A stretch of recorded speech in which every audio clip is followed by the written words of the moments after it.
छत्रपती संभाजीनगर जिल्ह्यातल्या कन्नड तालुक्यातील रामनगर गावाने लोकसभा आणि विधानसभा निवडणुकीच्या मतदानावरती बहिष्कार टाकला होता। दोन्ही निवडणुकीमध्ये या गावामध्ये फक्त 0 मतदान झालं होतं, कारण या गावामध्ये पायाभूत सुविधा उपलब्ध करून दिल्या जात नाहीत। हा जो आपण बघू शकता की हा गावातला अंतर्गत रस्ता आहे, मात्र हा रस्ता बनवण्यात आलेला नाही। रस्त्याच्या शेजारी ड्रेनेज लाईन बनवण्यात आलेल्या नाहीत, पाण्याची सुद्धा व्यवस्था या ठिकाणी नाही। त्यामुळे या गावातले नागरिक हवालदिल आहेत।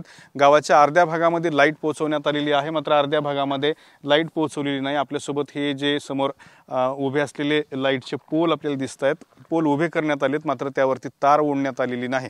त्यामुळे इथल्या नागरिकांना बऱ्याच लांबवरून लाईट ओढून आणावी लागते। दुसरीकडे जर आपण बघितलं तर ही सगळी घरं आहेत, अगदी घरं आयचनात वसली असल्यासारखी आपल्याला पाहायला मिळतात, कारण इथं कुठलीही सोयी सुविधा व्यवस्था केली जात नाही। त्यामुळे इथल्या ग्रामस्थांना मोठ्या अडचणींचा सामना करावा लागतोय। आपल्यासोबत गावातले नागरिक आहेत, त्यांच्याशी आपण बोलतोय। काय सांगाल, काय काय अडचणी आहेत? अडचणी खूप आहे। गाव अंतर्गत रस्ते नाही, मशानभूमी नाही, दफनभूमी नाही। आम्ही 20 तारखेला मतदान झालं, त्या मतदानापासून गाव वंचित राहिलं। या 20 तारखेपासून आताची 9 तारीख आहे, आजपर्यंत कुठलाही अधिकारी या गावामध्ये पोहोचलेला नाही। कुठल्याही समस्या आमची जाणून घ्यायला तयार नाही।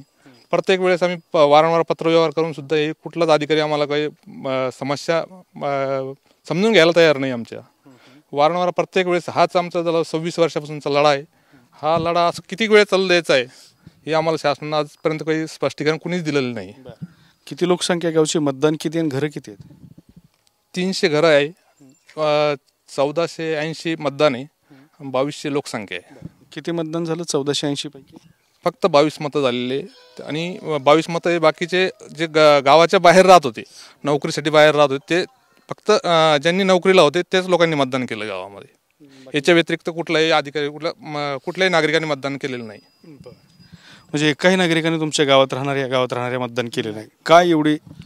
कारण की समस्याच अशी आहे सर, जर अंत्यविधी झाला तर आमचे ना सर म्हणजे एक 5 घंटे त्यात जात्या की अंत्यविधी झाल्यानंतर ठेवायचं कुठं, की इथं ठेवायचं का तिथं ठेवायचं। मग 2022मध्ये एक अंत्यविधी झाला सर भिल्ल समाजाचा, त्यासाठी आम्हाला पोलीस प्रशासनाची, तहसील प्रशासनाची मदत घ्यावी लागली, पण तरी उपयोग नाही झाला सर काही।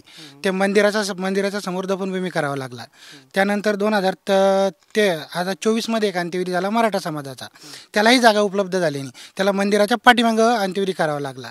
म्हणजे काय होतंय सर, म्हणजे तो ज्याच्या घरात दुःखद घटना घडलेली राहते तो मेंटली ऑलरेडी डिस्टर्ब असतो सर, आणि त्याला पुन्हा हे सगळं बघावं लागतं, करायचं कुठे। आज रोजी सुद्धा आमच्या गावात एक अंत्यविधी झालेला आहे सर, तर त्यांनी तो अंत्यविधी शेतात करायचं ठरवलं, काहून की सर पाहुणेरावळे येत्या, सगळ्या भानगडी येत्या, मग पोलीस प्रशासन येतं, तहसीलचे कर्मचारी येत्या, आणि मग कुठेतरी ते अंत्यविधी करून मोकळे होऊन जातात सर। त्यांना काही घेणं देणं नाही। तो म्हणजे जी डेड बॉडी राहते ती एकदा त्याची विल्हेवाट लावली की ते पुन्हा गावाकडे फिरकून बघायला तयार नाही। आणखी एक नागरिक आपल्यासोबत आहेत। फक्त स्मशानभूमीचीच अडचण आहे की अजून काही वेगवेगळ्या अडचणी आहेत? आणि मतदान होऊन आता जरा साधारणपणे 20 दिवस होत आहेत, तरीही तुमच्याकडे कोणी बघत नाही? कोणीच बघत नाही आमच्याकडे।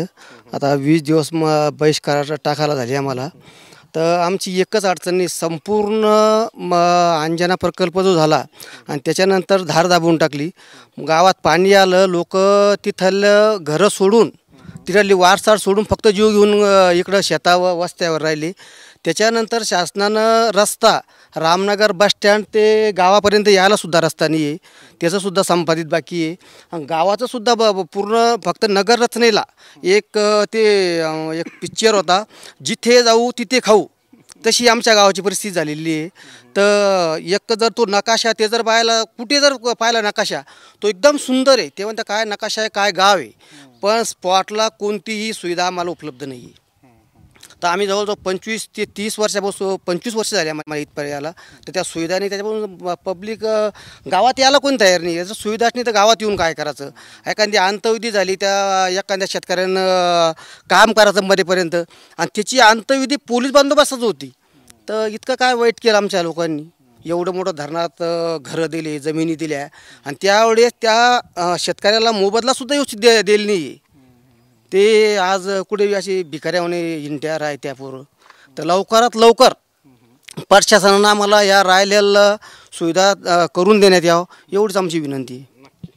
तर अशा पद्धतीने सोयी सुविधा उपलब्ध करून द्याव्यात अशी मागणी हे ग्रामस्थ करतायत। मात्र मागच्या निवडणुकीमध्ये या गावाने मतदानावरती बहिष्कार टाकला होता आणि एकाही गावातल्या व्यक्तीनं मतदान केलं नव्हतं. त्यामुळे किमान आता तरी प्रशासन जागं होईल का आणि गावकऱ्यांच्या समस्या सोडवेल का असा प्रश्न उपस्थित होतोय. कॅमेरामन अमित आडेसोबत दत्ता कानवटे, TV9 मराठी, छत्रपती संभाजीनगर.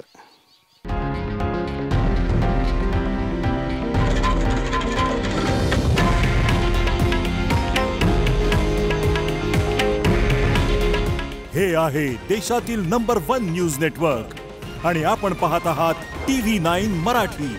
काळजी तुमची, हित महाराष्ट्राचं.